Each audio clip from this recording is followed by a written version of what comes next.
കലാഭവൻ മണിയും ദിലീപും പൃഥ്വിരാജും സിദ്ദിഖും എന്നുവേണ്ട കാവ്യ മാധവനും നവ്യ നായർക്കുമെല്ലാം ഒപ്പം അഭിനയിച്ച നടിയായിരുന്നു മീന ഗണേഷ്. കൂടാതെ ഒട്ടനേകം സീരിയലുകളിലും. എന്നിട്ടും അവർക്കു വയ്യാതായപ്പോൾ ആരും തന്നെ കാണാനോ സങ്കടങ്ങൾ പങ്കുവച്ച് ആശ്രയമാകുവാനോ എത്തിയിരുന്നില്ല. അസുഖം തളർത്തുന്ന കാലം വരെ അമ്മയുടെ മീറ്റിങ്ങുകളിലടക്കം സജീവമായി പങ്കെടുത്തിരുന്ന നടിക്ക് ഒടുവിൽ ആശ്രയമായി ഉണ്ടായിരുന്നത് ആ സംഘടനയിൽ നിന്നും മാസം തോറും ലഭിച്ചിരുന്ന 5000 രൂപയുടെ പെൻഷൻ മാത്രമായിരുന്നു. ഇപ്പോഴിതാ നടി മരണത്തിനു കീഴടങ്ങിയപ്പോൾ 2 നടന്മാർ മാത്രമാണ് സിനിമാ രംഗത്തു നിന്നും നടിയെ അവസാനമായി കാണുവാനും കുടുംബത്തെ കണ്ട് സങ്കടത്തിൽ പങ്കുചേരാനും എത്തിയത്.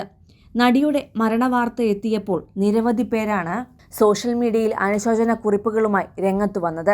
എന്നാൽ അവരാരും തന്നെ നടിയെ അവസാനമായി ഒന്ന് നേരിട്ട് കാണുവാനോ അനുശോചനം അർപ്പിക്കുവാനോ എത്തിയില്ല. പകരം വില്ലനായും സഹനടനായും എല്ലാം സിനിമകളിൽ തിളങ്ങുകയും ബോഡി ബിൽഡറും അതോടൊപ്പം സബ് ഇൻസ്പെക്ടർ ജോലിയിൽ നിന്നും വിരമിക്കുകയും ചെയ്ത നടൻ അബു സലീമും സിനിമാ സീരിയൽ നടനായ ശിവജി ഗുരുവായൂരും മാത്രമാണ് നടി മീനയുടെ വീട്ടിലെത്തി അവസാന നോക്കു കണ്ടത്. ഒട്ടനേകം സാമൂഹ്യ രാഷ്ട്രീയ പ്രമുഖരും നടിയെ അവസാന നോക്കു കാണുവാൻ എത്തിയിരുന്നു. അതേസമയം ഇന്നലെ ഉച്ചയോടെയാണ് നടിയുടെ മൃതദേഹം ഷൊർണൂരിലെ കൊച്ചു വീട്ടിലേക്ക് എത്തിച്ചത്. ഏതാനും മണിക്കൂറുകൾ ഇവിടെ പൊതുദർശനത്തിന് വച്ചു.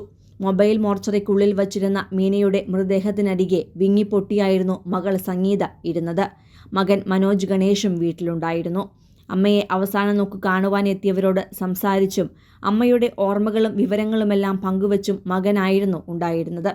2 മക്കൾക്ക് വേണ്ടിയും ജീവിച്ചവരായിരുന്നു നടി മീനയും ഭർത്താവും. മീനയുടെയും ഗണേഷിൻ്റെയും ഒരായുസ് കൊണ്ടുള്ള അധ്വാനത്തിൻ്റെ ബാക്കിയായിരുന്നു ഷൊർണൂരിലെ ഈ കൊച്ചു വീട്. ഇതിൻ്റെ 4 ചുവരുകൾക്കുള്ളിൽ ജീവിക്കാനായിരുന്നു മീന അവസാന കാലം വരെയും ആഗ്രഹിച്ചത്. അസുഖം മൂർച്ഛിച്ച് ആശുപത്രിയിലാകും വരെ നടി ഈ വീട്ടിലായിരുന്നു കഴിഞ്ഞിരുന്നതും. 5 ദിവസത്തെ ആശുപത്രി ജീവിതത്തിനൊടുവിൽ മരണം വിളിച്ചപ്പോൾ വിങ്ങിപ്പൊട്ടിയാണ് മകൾ സംഗീതയും മകൻ മനോജ് ഗണേഷും ആ വാർത്ത അറിഞ്ഞത്.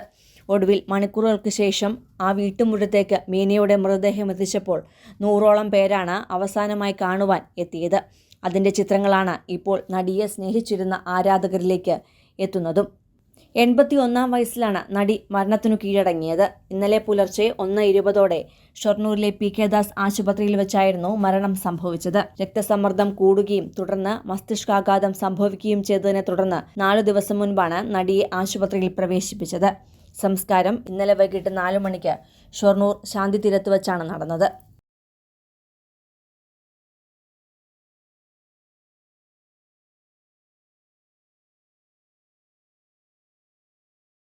കൂടുതൽ സിനിമ, സീരിയൽ, ചാനൽ വാർത്തകൾക്കും നിങ്ങളുടെ പ്രിയപ്പെട്ട താരങ്ങളുടെ എക്സ്ക്ലൂസീവ് അഭിമുഖങ്ങൾക്കുമായി സബ്സ്ക്രൈബ് ചെയ്യാൻ മറക്കല്ലേ.